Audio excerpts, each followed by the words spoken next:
Every scripture is inspired by God and useful for teaching, for reproof, for correction, and for training in righteousness, Paul told a young preacher named Timothy. Solomon was rich, powerful, and wise. What's useful about this information? I'll expand the context a bit. Earlier, God had appeared to Solomon in a dream, 1 Kings 3, 4 through 15. God asked Solomon, "Tell me what I should give you." Solomon recounted God's faithfulness to his father David and confessed that he was young and inexperienced.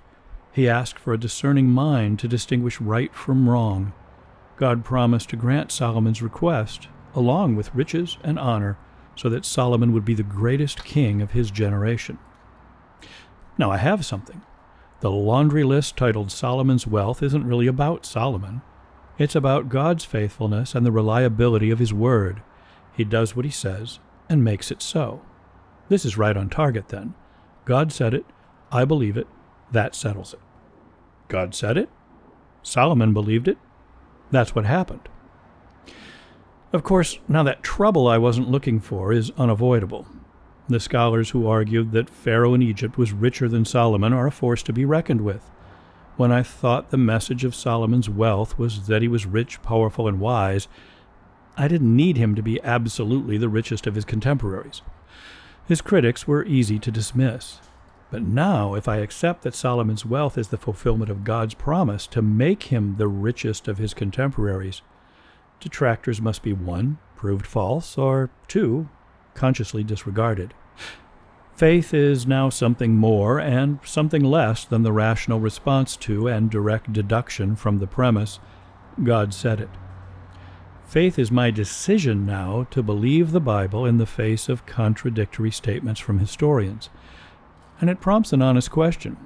Do I believe because it is true, or do I believe that my faith makes it true?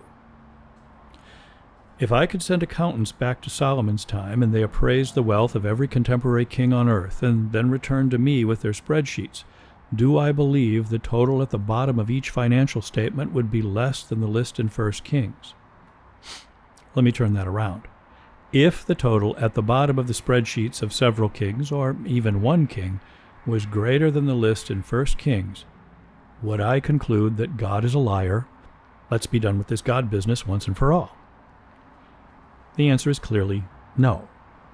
If I had irrefutable proof that one of Solomon's contemporaries was richer than he, I'd reinterpret the meaning of the passage.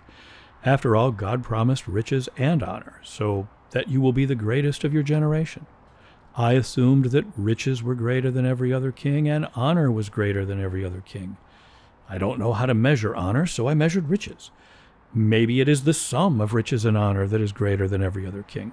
In other words, what Solomon lacked in riches he made up for in honor.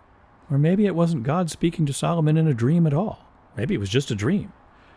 My point is, I don't believe God because Solomon was richer than all of his contemporaries.